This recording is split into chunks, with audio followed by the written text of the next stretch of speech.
everybody.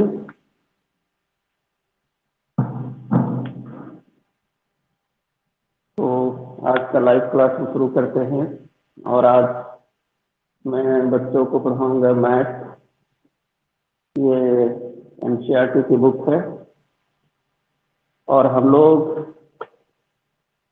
जो offline class चल रहा था उसमें कहाँ तक पढ़ चुके थे?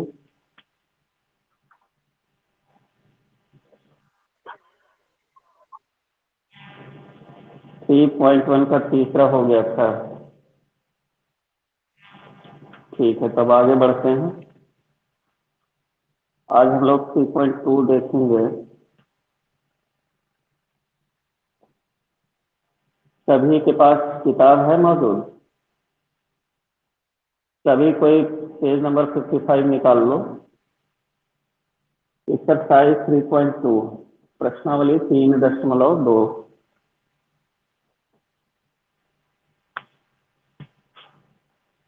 एक्सरसाइज 3.2। किसी भी एक्सरसाइज को शुरू करने से पहले हम लोगों को ये जानना चाहिए कि उस एक्सरसाइज में क्या पढ़ना है और उससे क्या संबंधित सूत्र हैं, फॉर्मूले हैं। क्योंकि यदि हम फॉर्मूला जानेंगे तभी उसको बेहतर समझ पाएंगे, है ना। तो इसमें जैसे पहला सवाल है कि निम्न समस्याओं में रैखिक ठीक है। जैसा कि हम पहले ही बता चुके हैं, ये जो अध्याय है दो चर वाले रैखिक समीकरण युग्म, इससे जैक बोर्ड में दो क्वेश्चन पूछे जाते हैं। एक सवाल होता है कि ग्राफीय विधि से समीकरण को हल करें। ग्राफीय विधि से, है ना, ये समीकरण हल करने के लिए देगा। दो चर वाला युगपत समीकरण रहेगा और कहेगा कि ग्राफीय विधि से हल करें। ये 3 नंबर में आता है। और एक सवाल रहता है कि किसी भी विधि से हल करने के लिए कह देगा, उसको ये नहीं लिखेगा, कहेगा हल करें। तो ग्राफीय विधि छोड़ करके हम किसी भी विधि से उसको हल कर सकते हैं। तो अन्य विधि से हल करने के लिए कहेगा और वो आता है 3 नंबर में। तो कुल ये 6 नंबर का प्रश्न जो है बोर्ड में पूछा जाता है इस पूरे अध्याय से। इस अध्याय में कुल 6 प्रश्नावली है। तो सभी प्रश्नावली से प्रश्न नहीं आते हैं, ये भी जानना चाहिए। पढ़ाई को कभी कभी जो है एक रणनीतिक तरीके से भी करना चाहिए। ये जानना चाहिए कि किससे आता है, किससे नहीं आता है। जिससे नहीं आता है उस पर थोड़ा कम ध्यान देने की जरूरत है, जिससे आता है उस पर ज्यादा ध्यान देने की जरूरत है, तब न अच्छे मार्क्स आएंगे। पढ़ना सब चाहिए लेकिन फोकस होना चाहिए जो आता है। तो आता है, पहला आता है कि ग्राफीय विधि से समीकरण को हल करें। समीकरणों का जोड़ा रहेगा, इसलिए चैप्टर का नाम है समीकरण युग्म, समीकरणों का जोड़ा। और अन्य विधि बहुत सारी विधियां हैं, प्रतिस्थापन विधि है, विलोपन विधि है, वज्र गुणन विधि है, जो हम आज बताएंगे। तो अन्य विधि से बनाने के लिए कहेगा, वो कहता नहीं है कि इस विधि से बनाएं, वो बस सीधे सीधे लिखेगा हल करें, चाहे जिस विधि से हल कर दो। तो ये दो सवाल आते हैं, इसको माइंड में सेटअप रखना है और इसी के अनुसार पढ़ाई करनी है ना। तो हम लोग आते हैं प्रश्नावली 3.2 में। और जब जब सूत्रों की आवश्यकता पड़ेगी तो हम पहले सूत्र बता देंगे। जैसे जैसे क्वेश्चन में कोई नए सूत्र की डिमांड होगी तो हम सूत्र बता देंगे, है ना। जैसे पहला सवाल है, सभी कोई किताब सामने रख लो। किताब सभी के पास है? Response, hello. हाँ, किताब किताब सामने रखो तब ज्यादा समझ में आएगी। किताब, कॉपी, पेन ये सामने लेकर बैठो, है ना। देखो पहला सवाल है इसमें कि निम्न समस्याओं में रैखिक समीकरणों के युग्म बनाइए। मतलब समीकरणों का जोड़ा बनाना है और उनके ग्राफीय विधि से हल ज्ञात कीजिए। इसमें ग्राफीय विधि से हल ज्ञात करना है। तो दैनिक जीवन में बहुत सा प्रॉब्लम आता है, समस्या आता है, गणितीय समस्या, जिसको हमको सुलझाना होता है। कोई व्यक्ति मान लो तुमसे पूछ ले कि इस तरह का समस्या है, थोड़ा सा इसको सॉल्व करके बताओ, है ना, क्या होना चाहिए। तो हम गणित की सहायता से उसको कैसे सॉल्व करेंगे, सॉल्व करके उसको कैसे बताएंगे। जैसे पहला सवाल है, पहला सवाल, कक्षा 10 के 10 विद्यार्थियों ने एक गणित की पहली प्रतियोगिता में भाग लिया। यदि लड़कियों की संख्या लड़कों की संख्या से 4 अधिक हो तो प्रतियोगिता में भाग लिए लड़कों और लड़कियों की संख्या ज्ञात करें। देखो एकदम सिंपल सा तरीका है। इस सवाल में जो है लड़के और लड़कियों की संख्या ज्ञात करना है। तो ये चूंकि प्रश्नावली का नाम है दो चर वाला रैखिक समीकरण युग्म, तो इसमें हम दो चर लेंगे, एक को x मानेंगे और एक को y।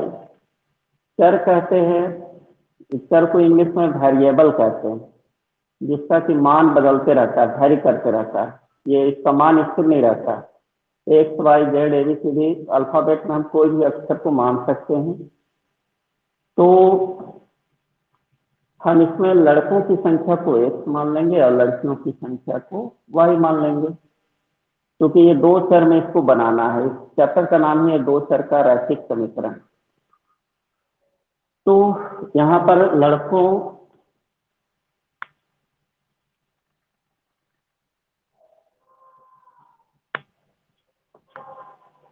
हम मान लेंगे, माना पहला सवाल, पहला का सॉल्यूशन,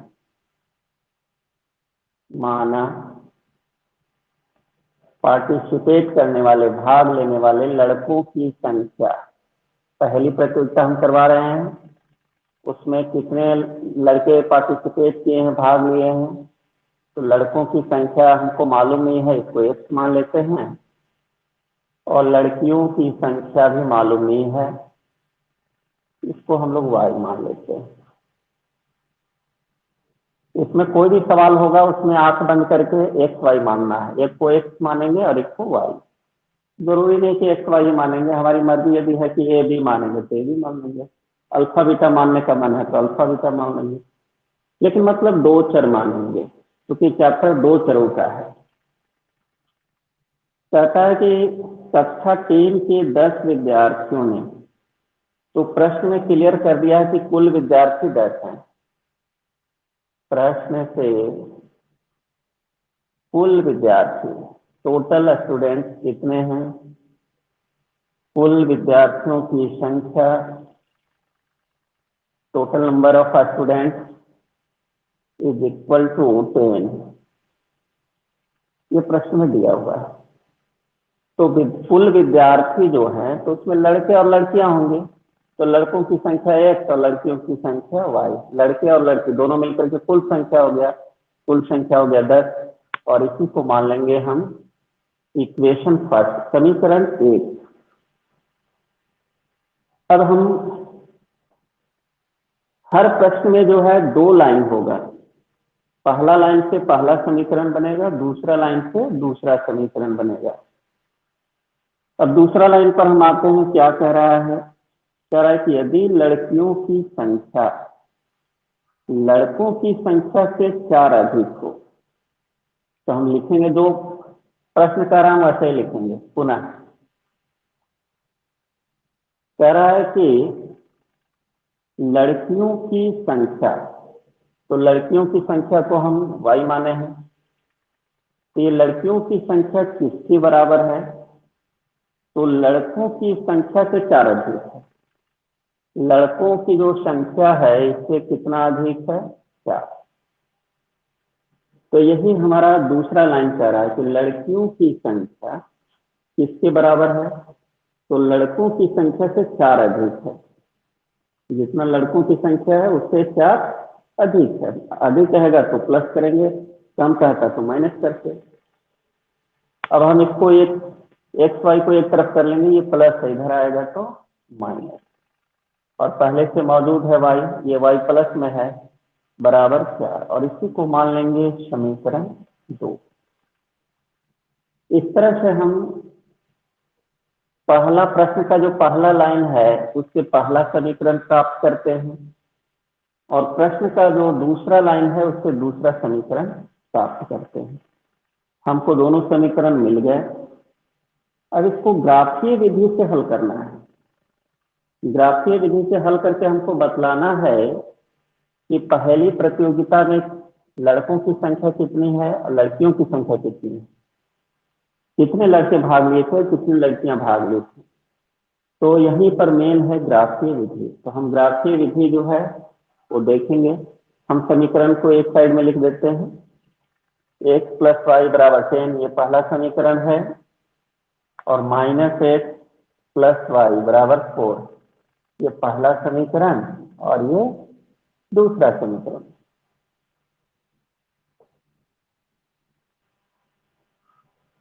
अब हम ग्राफीय विधि से कैसे इस समीकरणों के जोड़ा को हल करेंगे।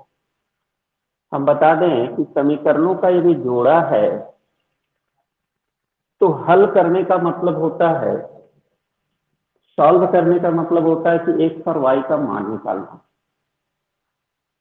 इस समीकरणों का जो जोड़ा है इसका हल, हल का मतलब होता है कि एक्स का मान क्या होगा और वाई का मान क्या होगा। एक्स और वाई के मान को ही हम हल कहते हैं, सॉल्यूशन कहते हैं। जैसे कि एक्स का मान हम क्या रखें और वाई का मान क्या रखें कि 10 हो जाए, और वही जो समीकरण एक में हम बैठाएंगे वही समीकरण दो में यदि एक्स का मान बैठाएं और वाई का मान बैठाएं तो 4 आ जाए। माने पहला समीकरण भी सेटिस्फाइड हो जाए एक्स वाई से, दूसरा भी सेटिस्फाइड हो जाए। तो वैसे हल है ना, एक्स और वाई के वैसे वैल्यू को, मान को हम हल कहते हैं, सॉल्यूशन कहते हैं। अब हम आते हैं कि इसको ग्राफीय, हम बता दें, पहले एक चीज क्लियर कर दें कि किसी भी समीकरणों का कोई जोड़ा है, समीकरण युग्म है, तो इसको हल करने की कई विधियां हैं। पहली विधि है ग्राफीय विधि जो आज हम बता रहे हैं, इसको हम लोग ग्राफिकल मेथड भी कहते हैं। आलेखीय विधि, ग्राफीय विधि। दूसरा है प्रतिस्थापन विधि, सब्स्टिट्यूशन मेथड। ये सब आसान विधियां हैं। ग्राफीय विधि थोड़ा जटिल होता है, ये अलग से आता है परीक्षा में 3 नंबर में। तीसरा है विलोपन विधि।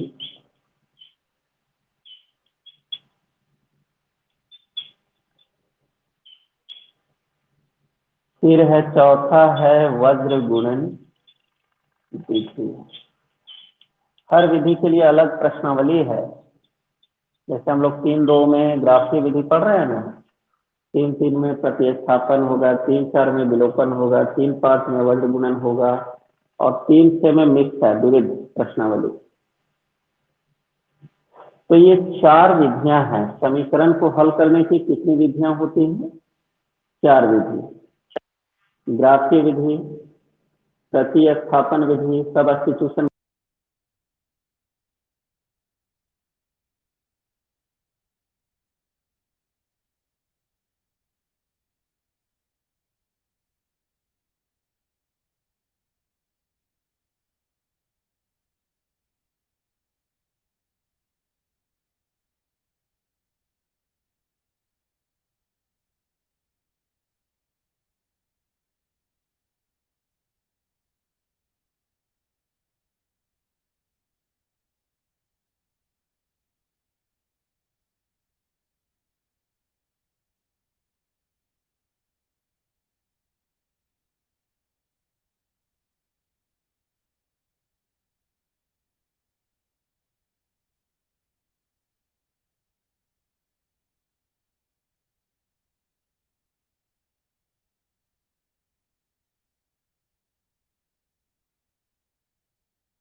हेलो।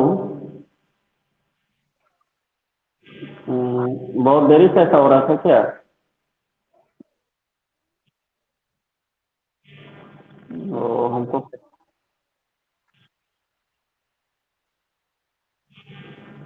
अच्छा अच्छा, ठीक है तो चलो, लगता है कि अपने आप बंद हो गया था।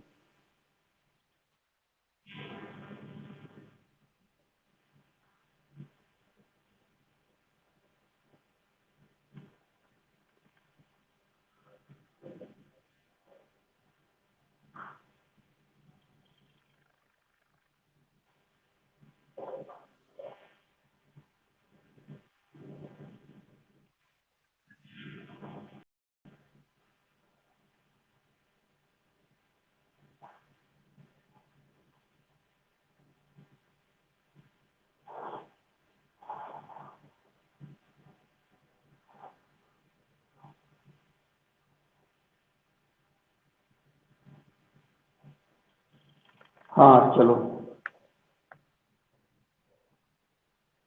ये ये सब बता चुके थे हम। हेलो,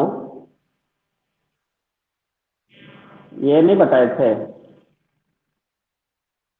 अच्छा ठीक है, फिर से बता देते हैं। ये समीकरण एक है और ये समीकरण दो। कहेगा ग्राफीय विधि से हल करें, तो हम समीकरण एक लिखेंगे और इधर समीकरण दो लिखेंगे, पार्टीशन कर देंगे। अब समीकरण एक हमारा ये है एक्स प्लस वाई बराबर 10, और समीकरण दो ये है माइनस एक्स प्लस वाई बराबर 4। हम बता दें कि इसको ग्राफ पेपर में बनाया जाता है। यदि ग्राफ पेपर नहीं है तो कॉपी में भी बना सकते हैं, लेकिन ग्राफ पेपर में बनाना बेहतर होता है। तो ग्राफ पेपर जो है ले लोगे, और ग्राफ पेपर का जो रूलदार पेज होता है उस पर ये लिखा जाता है ना। लिखेंगे कि एक्सरसाइज 3.2, ये पहला सवाल, पहला का है ना, पहला का सॉल्यूशन। और उसमें ये लिखेंगे, पहले समीकरण लिखेंगे कि हमारा ये समीकरण है, पार्टीशन करेंगे। एक तरफ लिखेंगे समीकरण एक से, दूसरी तरफ लिखेंगे समीकरण दो से। समीकरण एक है, समीकरण दो है। अब करेंगे हम क्या कि यहाँ पर दो चर है तो किसी एक चर का मान निकाल लेंगे, चाहे एक्स का निकालो चाहे वाई का। तो हम वाई का निकाल दिए हैं, एक्स प्लस में इधर आएगा माइनस में। यहाँ भी दो चर है तो हम एक चर का मान निकाल लेंगे, ये माइनस है उधर जाएगा तो प्लस। अब हम एक विशेष प्रकार का टेबल बनाते हैं। ये टेबल हम फिर से बता देते हैं, हम बताए जा रहे थे, हमको पता भी नहीं था कि रुक गया है वीडियो। अभी सभी को दिखाई दे रहा है ना रिस्पॉन्स में? हाँ ठीक है, इसलिए हम बीच बीच में पूछते रहते हैं ताकि हमको पता चले कि वीडियो और आवाज हमारी पहुंच रही है या नहीं पहुंच रही है। इस तरह का हम एक टेबल बनाते हैं। यहाँ लिखेंगे एक्स, यहाँ लिखेंगे वाई, और यहाँ लिखेंगे बिंदु, ग्राफ का बिंदु। ये नौ खाना का एक टेबल बना लेंगे, है ना। यहाँ भी बना लेंगे उसी तरह से, नौ खाना का एक टेबल बना लेंगे।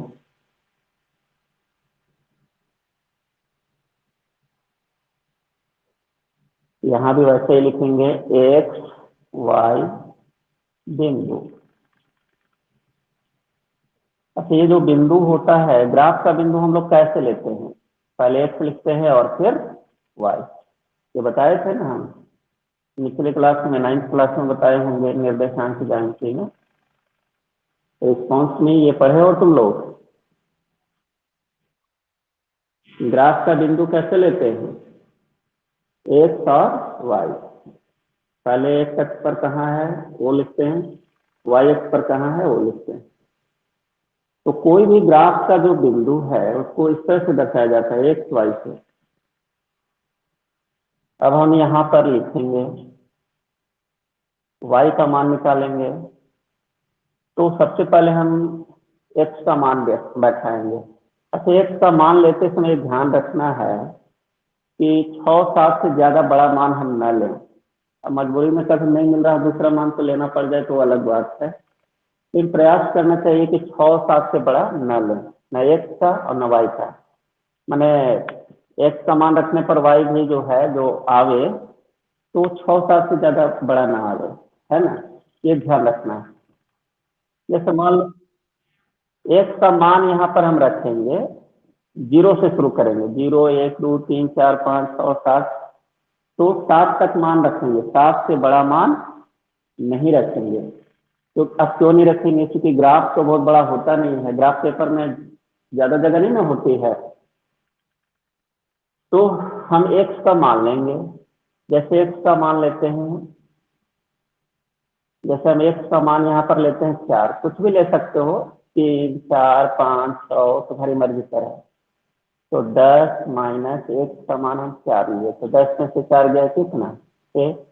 तो देखो ये y का मान आ गया, y का मान कितना आ गया 6। तो हमारा बिंदु क्या हो गया, पहले x का मान लिखेंगे और फिर y का। तो x का मान 4 और y का मान 6। उसी तरह से अब हम x का मान कुछ और बैठा लेते हैं, है ना। जैसे 10 माइनस कुछ भी अपने मन से रख सकते हो, तुम्हारी मर्जी है। जैसे 3 बैठा देंगे तो 10 में से 3 गया 7 आ जाएगा, तो y का मान क्या आ जाएगा 7। तो तुम्हारे मर्जी पर है, चलो अच्छा रख लेते हैं इसको भी। x का मान हम 3 बैठाए, तो x का मान जब 3 बैठाए तो 10 में से 3 गया 7 आ गया, तो y का मान 7 आ गया, y का मान 7। x का मान 3 बैठाते हैं तो y का मान 7। तो हमारा बिंदु हो गया ग्राफ का 3 7। तो ये हम पहला समीकरण का 2 बिंदु निकाल चुके हैं, पहला बिंदु और ये दूसरा बिंदु, है ना। 2 ही बिंदु काफी है रेखा बनाने के लिए, ग्राफ बनाने के लिए कितने बिंदु चाहिए, 2 बिंदु रहेगा तो ये ग्राफ बन जाएगा, रेखा बन जाएगा। तो इसलिए 2 ही बिंदु काफी है, 2 से ज्यादा लेने की जरूरत नहीं है। अब आते हैं हम अदर साइड। अब x का मान हम बैठाते हैं ना। जैसे देखो x का मान लो कि हम 3 रख दिए, कुछ भी रख सकते हो, ये अपनी मर्जी पर है। तो देखो 4 + 3, तो 4 और 3 7, तो y का मान 7 आ गया। इसी तरह से हम बैठाएंगे, जो भी मन है बैठा सकते हो। जैसे x का मान क्या बैठा है बताओ, कोई रिस्पॉन्स करो। 7 के अंदर ही बोलना है, 7 के बाहर नहीं, रिस्पॉन्स में 2 बैठाओगे। चलो 5 देखो बैठाओगे तो 5 और 4 9 हो जाएगा, 7 से बड़ा हो जाएगा ना, हम बताए थे। चलो अच्छा ठीक है, 2 बैठा देते हैं। तो x का मान यदि हम 2 बैठा देंगे तो 2 और 4 कितना हो जाएगा 6। तो देखो x का मान यदि हम 2 लेते हैं तो y का मान कितना आ जाएगा 6। इस बात को समझ रहे हो तुम लोग, कितने लोग समझ रहे हो, रिस्पॉन्स करो। हेलो, हाँ ठीक है। यहाँ पर यदि हम 2 बैठाते हैं, x का मान 2 रखते हैं तो 2 और 4 6, y का मान 6 हो जाएगा, तो y का मान 6। तो हमारा ग्राफ का बिंदु हो गया 3 7 और यहाँ हो गया 2 6। ध्यान रखना पहले x बैठाएंगे तब y, x तब y ना, क्योंकि बिंदु हम कैसे लेते हैं, पहले x और तब y। चलो तो इस तरह से हम लोग बिंदु पहले ज्ञात कर लेंगे। ये ग्राफ पेपर जो होता है ना, तो देखो इसको थोड़ा हम बता देते हैं ग्राफ पेपर पर कैसे बनाओगे। जैसे मान लो कि ये तुम्हारा ग्राफ पेपर है, तो देखो यहाँ रूलदार पेज पर लिखना है और यहाँ बगल में जो ग्राफ है इस पर हम लोग ग्राफ पर बनाएंगे, है ना। यहाँ पर लिखेंगे, लिखने वाला काम यहाँ करेंगे और सामने ग्राफ पर बनाएंगे। फिर अगला सवाल में बनाएंगे क्वेश्चन नंबर 2, तो यहाँ लिखेंगे 2, यहाँ बनाएंगे और यहाँ ग्राफ पेपर यहाँ रहेगा, यहाँ ग्राफ पेपर पर बनाएंगे ग्राफ। ग्राफ यहाँ बनाएंगे, लिखेंगे यहाँ, इस तरह से करना है। चलो अब हम ग्राफ बनाएंगे इसको। अच्छा देखो, तुम्हारा एक चीज और बता दें कि ध्यान से देखोगे तो समीकरण 1 में भी 3 7 आया है, देख रहे हो ना, और समीकरण 2 में भी 3 7 आया है। मतलब कि दोनों में कॉमन है ये बिंदु, तो हमारा जो ग्राफ होगा यहीं पर कटेगा और यही आंसर हो जाएगा, है ना। बाई चांस यदि मान लो कि नहीं मिल रहा है तो भी घबराने की जरूरत नहीं है, क्योंकि तुम जब ग्राफ पेपर पर ग्राफ बनाओगे तो वही कटवे करेगा 3 7 पर, चाहे तुम यहाँ बिंदु लो चाहे न लो, है ना। तो अब हम ग्राफ बनाते हैं।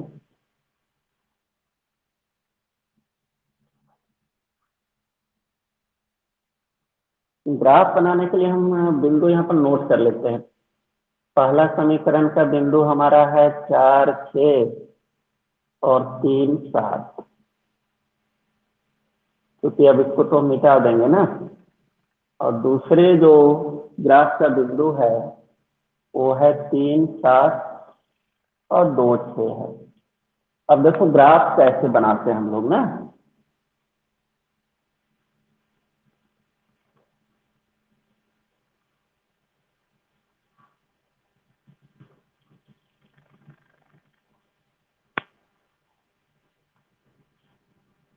देखो ग्राफ बनाने के लिए 9th क्लास में बतलाए थे कि हम लोग वाई एक्स लेंगे और एक्स अक्ष लेंगे।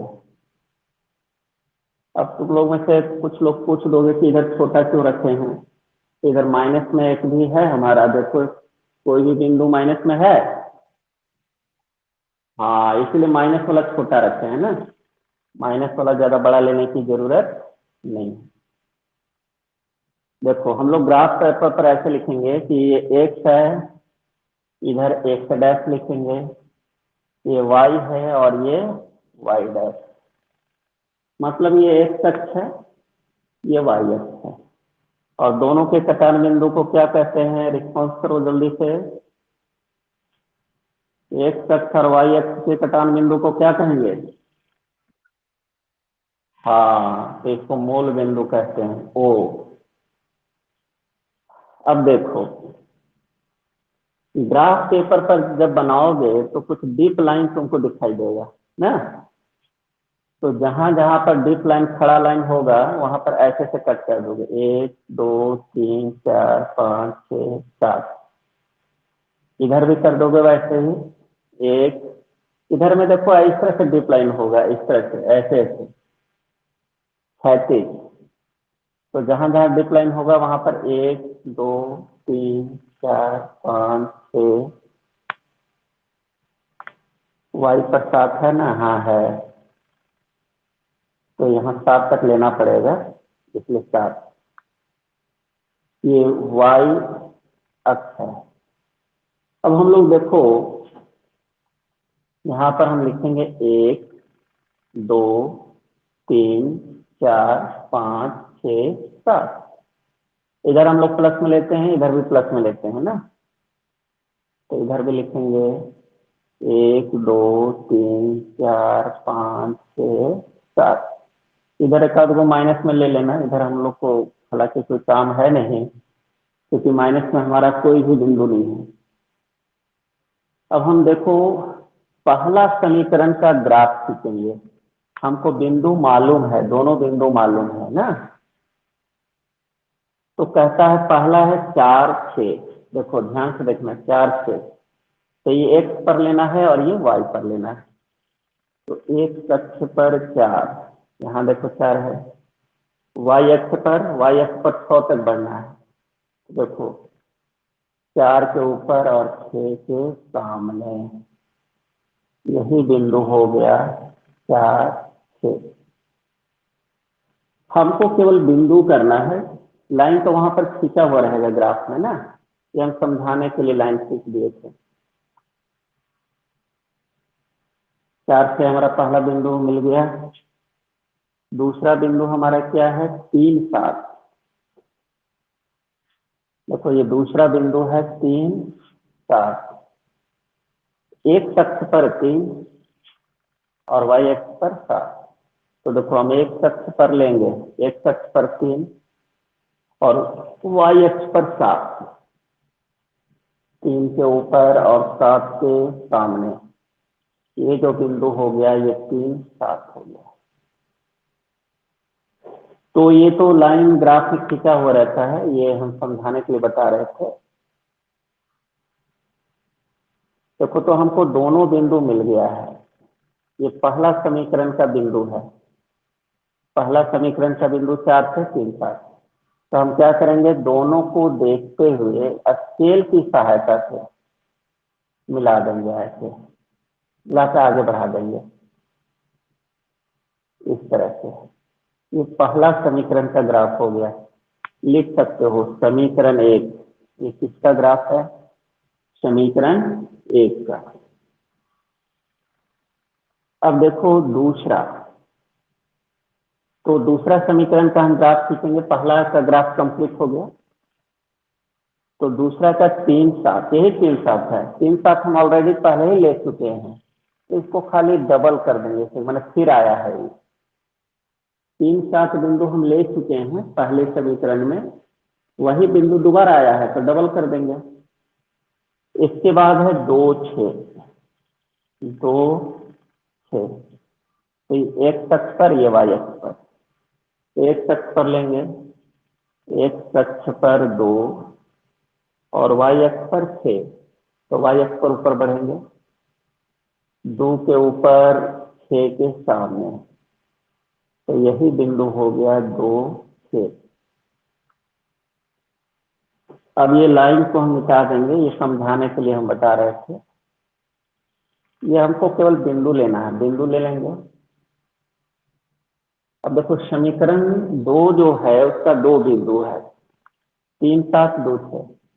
3, 7 ये और 2, 6 अभी लिए हैं तो ना।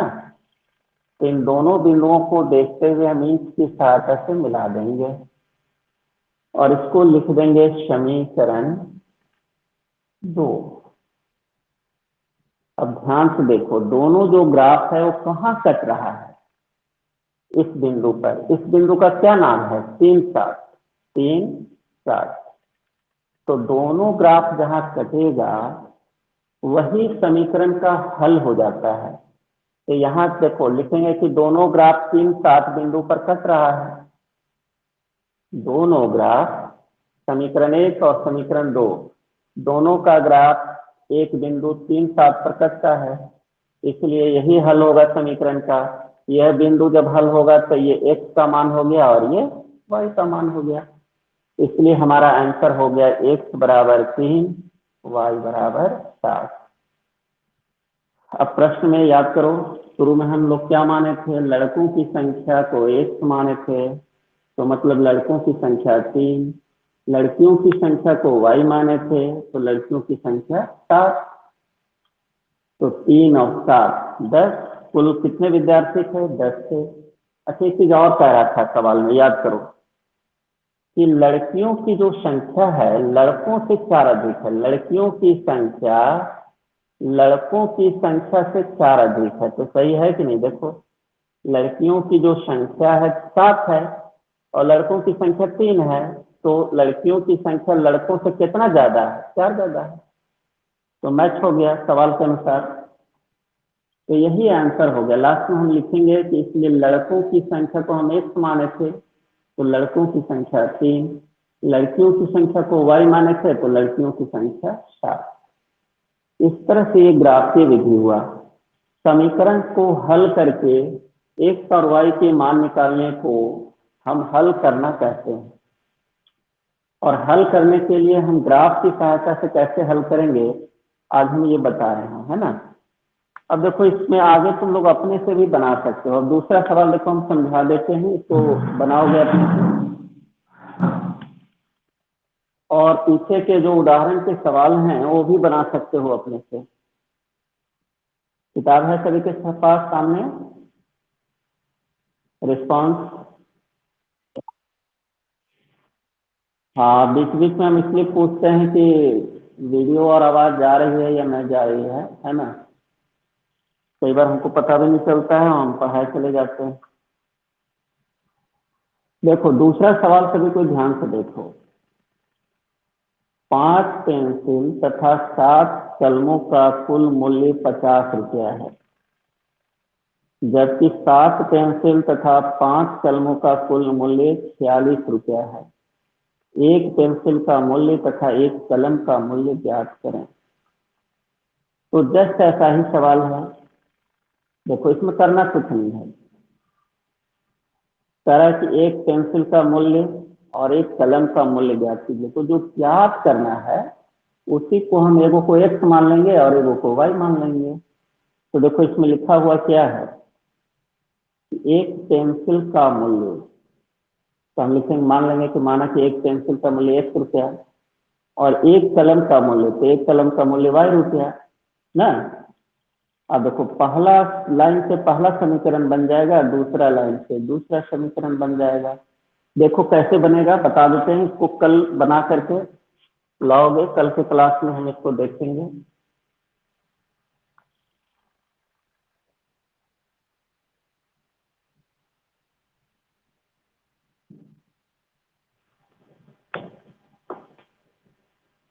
देखो एक कलम का मूल्य हम लोग एक्स मान लेंगे, है ना, सॉरी पेंसिल है शुरू में। तो एक पेंसिल का मूल्य हम लोग 1 रुपया मान लेंगे और एक कलम का मूल्य हम लोग वाई रुपया मान लेंगे। अब देखो प्रश्न से पहला लाइन से पहला समीकरण बनेगा और पुनः प्रश्न से दूसरा लाइन से दूसरा समीकरण बन जाएगा। देखो कैसे बनेगा हम बताते हैं। तरह की 5 पेंसिल, तो देखो एक पेंसिल का मूल्य हम लोग 1 रुपया माने हैं, तो 5 पेंसिल का मूल्य क्या हो जाएगा 5 एक। जैसे मान लो ये 10 रुपया में एगो पेंसिल मिल रहा है, तो 5 पेंसिल का मूल्य क्या होगा 5 से गुना करते हैं। उसी तरह से एक पेंसिल का मूल्य 1 रुपया है, तो 5 पेंसिल का मूल्य क्या हो जाएगा 5 से गुना कर देंगे। तो ये 5 पेंसिल का मूल्य हो गया प्लस, अब कहता है कि 7 कलम का मूल्य, एक कलम का मूल्य वाई रुपया है, एक गो का दाम वाई, तो 7 गो का दाम 7 वाई। और देखो पेंसिल का दाम और कलम का दाम दोनों का कुल दाम प्रश्न में बता रहा है कै रुपया 50 रुपया। तो रुपया पैसा नहीं लिखते हैं समीकरण बनाते समय, इसको समीकरण हम 1 मान लेंगे। चलो अब दूसरा देखेंगे हम, दूसरा लाइन क्या कह रहा है 7 पेंसिल। तो हम देखेंगे, देखो एक पेंसिल का दाम है 1 रुपया, तो 7 पेंसिल का दाम क्या हो जाएगा 7 एक। फिर कहता है कि 5 कलम का मूल्य, तो देखो एक कलम का मूल्य है वाई रुपया, तो 5 कलम का मूल्य क्या हो जाएगा 5 आप ही है। एक कलम का मूल्य वाई, तो 5 कलम का मूल्य, एक कलम का मूल्य वाई रुपया, तो 5 कलम का मूल्य 5 से गुना कर देंगे 5 वाई।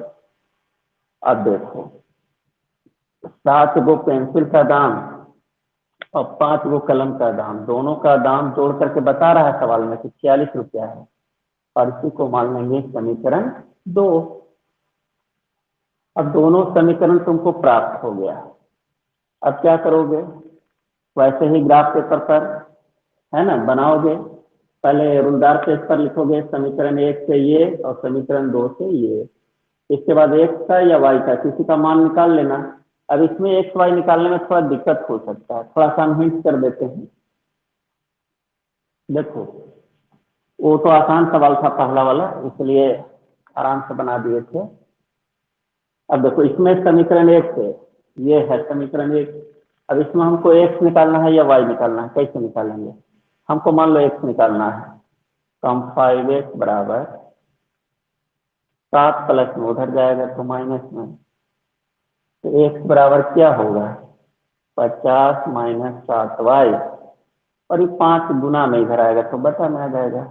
इस तरह से निकालेंगे हम, ये एक्स का मान हो गया। अब यहाँ पर देखो थोड़ा दिमाग लगाना होगा, और वाई का जब मान बैठाओगे ना, तो ऐसा बैठाना कि घटाने पर 5 से भागा लग जाए, कट जाए पूरा पूरा। जैसे कोई मान बताओ, सोच करके तुम लोग रिस्पॉन्स करो कोई। वाई का हम कैसा मान बैठाएं कि 5 से कट जाए नीचे से। बारी बारी से लो, 7 एकम 7 नहीं कटे। रुक जाओ, ज्यादा बड़ा नहीं लेना है ना। 2 लेंगे 14, इससे भी नहीं कटेगा। 3 सत्तिया 21 नहीं कटेगा। 7 चौक 28, है ना, तो इससे भी नहीं कटेगा। 7 25 35, हाँ तो 5 कोई बता रहे थे क्या? देखो, तो ये 5 हम जब रखेंगे तो 5 सत्ते 35 और बटा 5, तो 50 में से 35 गया, 15/5, 5 किया 15। तो देखो, y का मान हम यदि 5 रखेंगे ना, देखो तो जो टेबल बनाओगे वहां पर ऐसे लिखोगे, एक y बिंदु। तो वहां लिखोगे कि हम यदि y का मान 5 लेते हैं तो x का मान कितना कट करके आता है? 3। तो हमारा बिंदु क्या हो जाएगा? 3 5। तो इसको हम प्रैक्टिस करने के लिए छोड़ देते हैं, इसी तरह से इसको बनाना है। 2 बिंदु लोगे, समीकरण 1 का भी 2 बिंदु और समीकरण 2 का भी 2 बिंदु। दोनों आपस में, दोनों का ग्राफ जहां पर कटेगा ना, वही कटान बिंदु हल हो जाएगा। मान लो 3 5 पर कटता है, सपोज करो, x का मान 3 और y का मान 5 ना। और x किसको माने थे? तो एक पेंसिल का मूल्य, तो लिखेंगे एक पेंसिल का मूल्य 3 रुपया। y,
hello.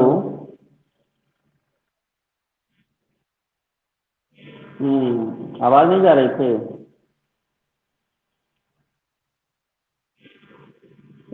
कहाँ कहाँ से कट हुआ था?